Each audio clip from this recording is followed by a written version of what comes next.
శుభమస్తు. ఓం నమ శివాయ. కైలాస శిఖరే రమ్యే, కైలాస పర్వతం పైన ఆదిదేవుడు కొలువై ఉన్నాడు. వెళదాం, చూద్దాం. ఇంద్రాది దేవతలే ఆ స్వామిని సేవించి తరిస్తున్నారు. మానవులం మనం ఎప్పుడు వెళ్ళాలి, ఎలా వెళ్ళాలి? ఏ విధంగానైతే సనాతన ధర్మంలో పుష్కర కాలం 12 ఏళ్లకు ఒకసారి శిఖర స్నపనం నిర్వహిస్తారో, పుష్కరాలు నిర్వహిస్తామో, అదేవిధంగా 13 సంవత్సరాలకు ఒకసారి కైలాస దర్శనం చేయగలిగితే ఆ జన్మ ధన్యమైనట్లే, ఆ జీవుడికి శివానుగ్రహం సంపూర్ణంగా లభించినట్లే. అటువంటి తరుణం 2026వ సంవత్సరం, అంటే వచ్చే సంవత్సరమే. కొన్ని వందల వేల సంవత్సరాలుగా బౌద్ధ ధర్మ గ్రంథాలలో అతి రహస్యంగా ఉన్న ఈ వర్తమానం ఈ మధ్యకాలంలో విశేషంగా పరిక్రమల కారణంగా అందరికీ తెలియవచ్చింది. 2013వ సంవత్సరం అనంతరం ఇదే 2026వ సంవత్సరం వచ్చే సంవత్సరం. కైలాసం వెళదాం అనుకుంటున్నారా? ఇప్పుడే మీ పేరు నమోదు చేసుకోండి. మీరు కైలాసం వెళ్ళగలిగితే జన్మధన్యమైనట్లే. అమ్మా నాన్న ఉన్నారా? వారిని కూడా తీసుకుని వెళ్ళే ప్రయత్నం చేయండి. కైలాసానికి ఒక్కరు వెళ్ళకూడదు, వెంట ఎవరినైనా తీసుకుని వెళ్ళాలి. ప్రతి సంవత్సరం వెళ్ళాలి అన్న తాపత్రయం ఉంటుంది. వెళ్ళగలమో లేదో.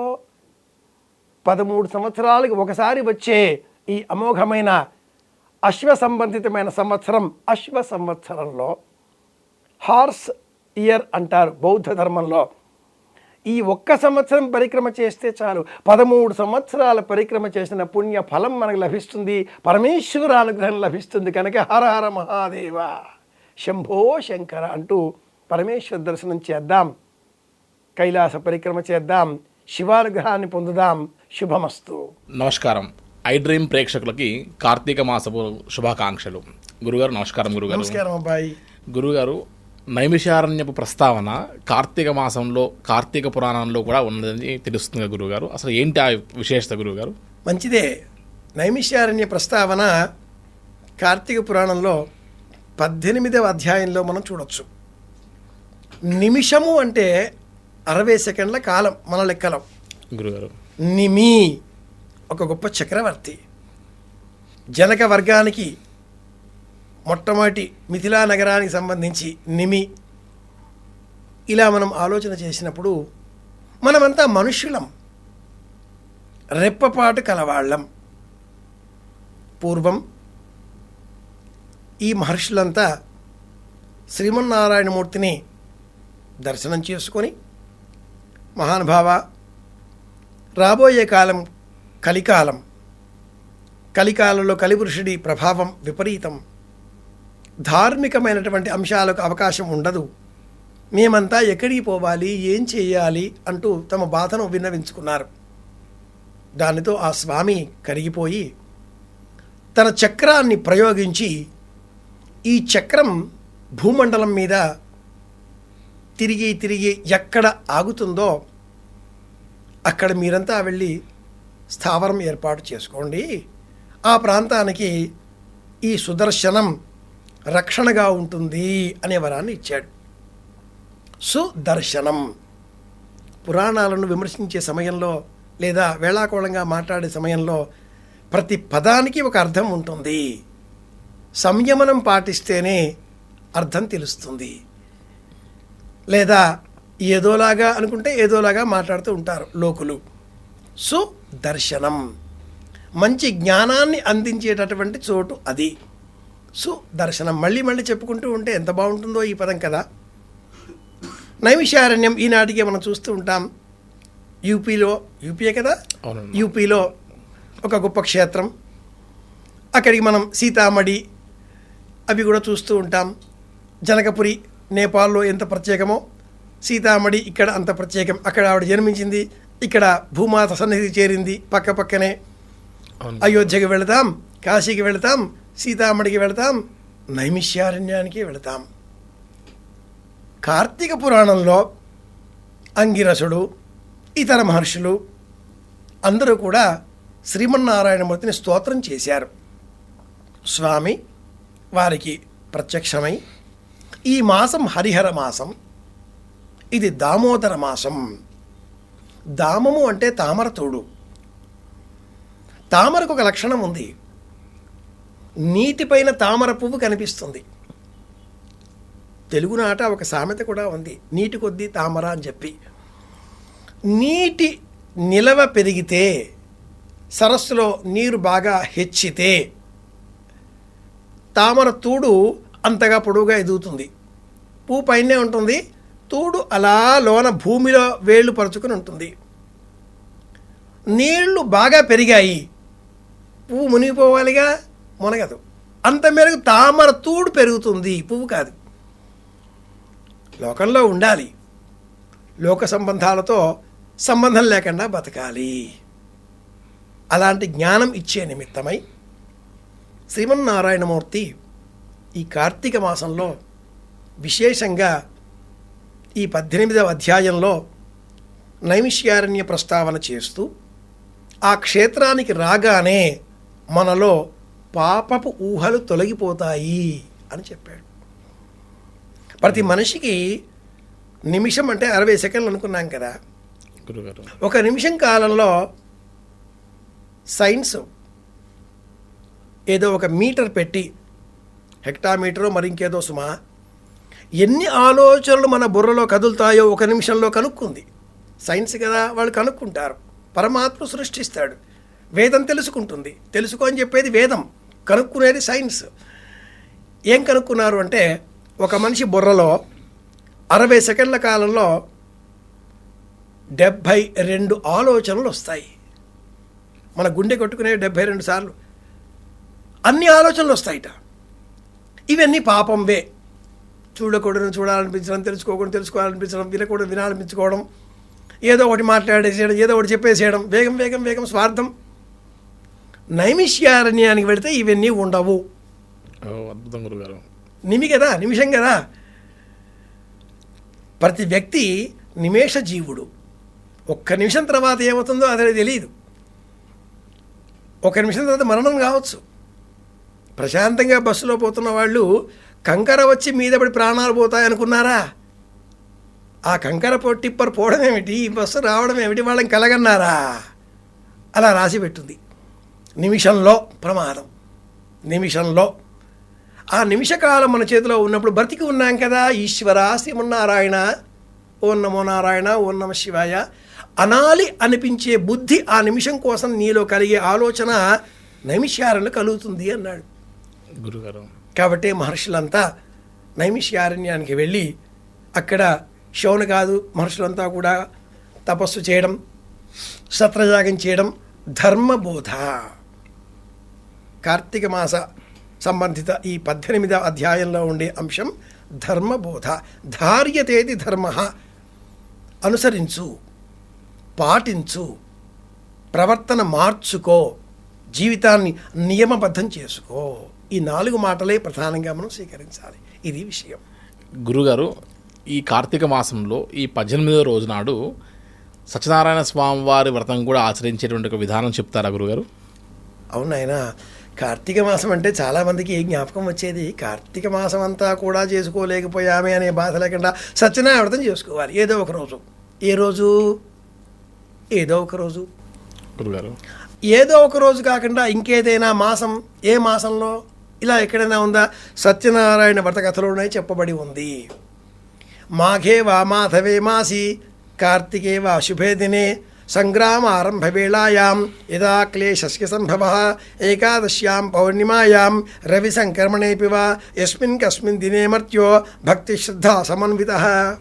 సత్యనారాయణ వ్రత కథల్లో ఉండే 170 శ్లోకాలలో మొదటి అధ్యాయంలో ఉండే 36 శ్లోకాలలో ఈ శ్లోకం 18, 19 శ్లోకాలు.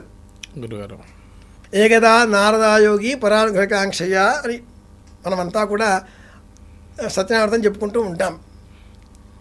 ఆ కథలు కూడా ఏకదా నైమిషారణ్యే ఋషశౌనకాదయ ప్రపచ్చురానందం సర్వే సూతం పౌరాణికం ఖలు ప్రారంభమవుతూ ఉంటుంది. గురుగారు సూతుడు శౌనకాది మహర్షులు నైమిషారణ్యంలో సూతుడు శౌనకాదులకు ఈ వ్రతాల కథలన్నీ కూడా చెప్తూ వచ్చాడు. గురుగారు నారదుడు లోకాలన్నీ కూడా తిరుగుతూ మనుష్యులోకం వచ్చి మనుషులకు ఈ బాధలు ఎలా దొరికిపోతాయా అని ఆలోచన చేసి వైకుంఠానికి వెళ్ళాడు. ఈ కథ ఎక్కడ బీజం? నైమిషారణ్యంలోనే. ఆ స్వామి ఏం చెప్పాడు? ఇది సత్యవ్రతం, ఇది ఎలా చేయాలంటే రంభాఫలం ఘృతక్షీరం గోధుమస్య చ చూర్ణకం అభావేశాలి చూర్ణం వా శర్కరాంచ గుడం తథా సపాదం సర్వభక్ష్యాణి. గోధుమ పిండి, అది లేకపోతే బియ్యం పిండి, అరటిపళ్ళు, చక్కెర, పంచదార, బెల్లం పొడి ప్రసాదం తినమన్నాడయ్యా. అంతేగాని సిరాలు ముద్దలు ముద్దలు చేసుకుని తినమని చెప్పలేదు. సపాదం సర్వభక్ష్యాన్ని, పొడి ప్రసాదం. అన్నాద్ అష్టగుణం పిష్టం పిష్టాత్ అష్టగుణం పయ. ఆయుర్వేద సూత్రాన్ని అనుసరించి అన్నం కంటే పిండి 8 రెట్లు బలం. సత్తు పిండి బలం చెప్తాంగా, జొన్నలు వేయించితే. అవును గురుగారు. పిండి కంటే కూడా 8 రెట్లు పాలు బలం. ఈ కాలంలో పిండి తినాలి, జొన్న పిండి తినాలి, గోధుమ పిండి తినాలి, బియ్యం పిండి తినాలి. అలా బుక్కేయాలి. అలా ఉట్టిదా తింటారండి. జామపండు ముక్కలు, అరటిపండు ముక్కలు, కొబ్బరి ముక్కలు కలుపుకొని, చప్పగా ఉండదు, కాసింత బెల్లం వేసుకొని ఎలా తినాలి? ఊరికే తినకూడదు. సత్యనారాయణమూర్తి, సత్యదేవ, అబద్ధాలు ఆడడం తండ్రి అంటూ చెప్పి తినండి. గురుగారు 5 కథలలో అమోఘం పుండరీకాక్షం నృసింహం తెచ్చి సూతనం. ఈ 5 కథలలో ఉండే అంశం ఒకటే. 1వ కథ, వృద్ధ బ్రాహ్మణుడు తెలుసుకున్నాడు, ఆచరించాడు, పుణ్యాత్ముడయ్యాడు. ఒక బీద బ్రాహ్మణుడు తెలుసుకున్నాడు, విన్నాడు, ఆచరించాడు, పుణ్యాత్ముడయ్యాడు. మొదటి కథ. గురుగారు 2వ కథలో కట్టెలు అమ్మే వ్యక్తి ఈ వ్రతం చూశాడు. ఈ కట్టెల మోపు అమ్మితే ఎంత డబ్బు వస్తుందో దాంతో వ్రతం చేస్తానన్నాడు, చేశాడు, పుణ్యాత్ముడయ్యాడు. గురుగారు ఒక రాజు సంతానం లేదు అని తెలుసుకుని భద్రశీల నది పక్కన వ్రతం చేస్తూ ఉంటే సాధువు వైశ్యుడు చూచాడు, గురుగారు ఆచరించామనుకున్నాడు, ఆచరించలేదు, కానీ ఫలితం వచ్చింది. ఆగ్రహానికి గురయ్యాడు, కష్టాల పాలయ్యాడు. గురుగారు 4వ కథలో కూతురు, తల్లి, కళావతి, లీలావతి అయ్యయ్యో అనుకున్నారు, వ్రతం చేశారు, స్వామి అనుగ్రహం కలిగింది, కష్టాల నుంచి గట్టెక్కారు. ప్రసాదం తిని వచ్చిన కళావతి కూడా తన భర్తను చూడగలిగింది. గురుగారు 5వ కథలో తుంగధ్వజుడు అనే పేరు గల రాజు అహంకారంతో గొల్లవాళ్ళు ఇచ్చారు అని ప్రసాదం తీసుకోలేదు, కష్టాల పాలయ్యాడు. తిరిగి వచ్చి మళ్ళీ వాళ్ళతో వ్రతం చేశాడు, కష్టాల నుంచి గట్టెక్కాడు. గురుగారు కథాం వాసనయాద్యస్తు వశ్యేద్యా వ్రతముత్తమం. కథను చేసే శక్తి లేకపోయినా వినండి, తెలుసుకోండి, పాటించండి, పుణ్యం కలుగుతుంది. 170 శ్లోకాల 5 కథల సమాహారం. గురుగారు పూర్వం 13 కథలు చెప్పేవాళ్ళు. అందులో రామాయణం కూడా ఉండేది, మహాభారతం కూడా ఉండేది. నేటికి అన్నవరంలో 9 కథలు మిగిలాయి.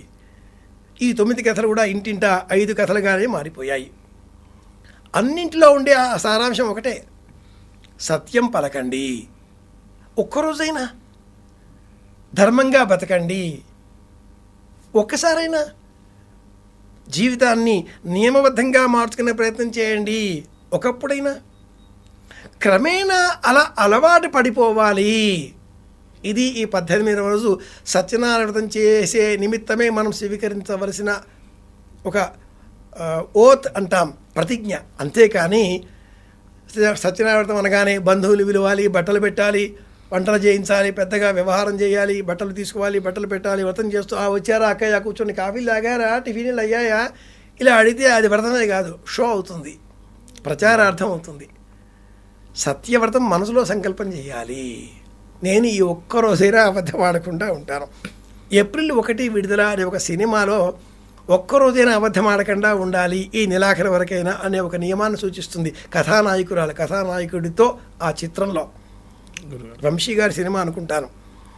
పురాణాలలో, కార్తీక పురాణాలలో సినిమాల ప్రస్తావన ఏమిటా అంటే, ఉదాహరణగా ఈనాటి సమాజానికి, మీ పోటీ వారికి ఇవే అవసరం కాబట్టి జ్ఞాపకం చేసుకుంటే, సత్యం బ్రూయాత్ ప్రియం బ్రూయాత్ న బ్రూయాత్ సత్యం అప్రియం ప్రియంచ నాంతం బ్రూయాత్ ఏష ధర్మ సనాతన. ఈ సారాంశమే 18వ రోజున మనం తెలుసుకోవలసిన అంశం. ఇది విషయం. గురుగారు సత్యవ్రతం గురించి అదేవిధంగా కార్తీక మాసంలో 18వ అధ్యాయం చాలా అద్భుతంగా వివరించారు గురుగారు. ధన్యవాదాలు గురుగారు. కృష్ణార్పణం. And for more videos, Please subscribe to iDream. Please subscribe to iDream. Please subscribe iDream. And please subscribe to iDream. For more videos, subscribe to iDream. please like, share and subscribe to the channel. Congratulations, iDream. Subscribe to iDream. Subscribe to iDream. So subscribe to iDream Media. iDream ki iDream team andarki huge congratulations. Please subscribe iDream Media. Please subscribe to iDream. Subscribe iDream. Please subscribe to iDream. iDream అంటే నా కళల channel subscribe చేసుకున్న నోరు తిరుగుతలేదు, మీరైతే గంట గుర్తు కొట్టండి. For more such videos, please subscribe to iDream. Subscribe to iDream. Please subscribe to iDream. Please subscribe iDream Media. Please do subscribe to iDream. Please subscribe to iDream Media. For best entertainment and information, please subscribe iDream. And don't forget to subscribe to iDream.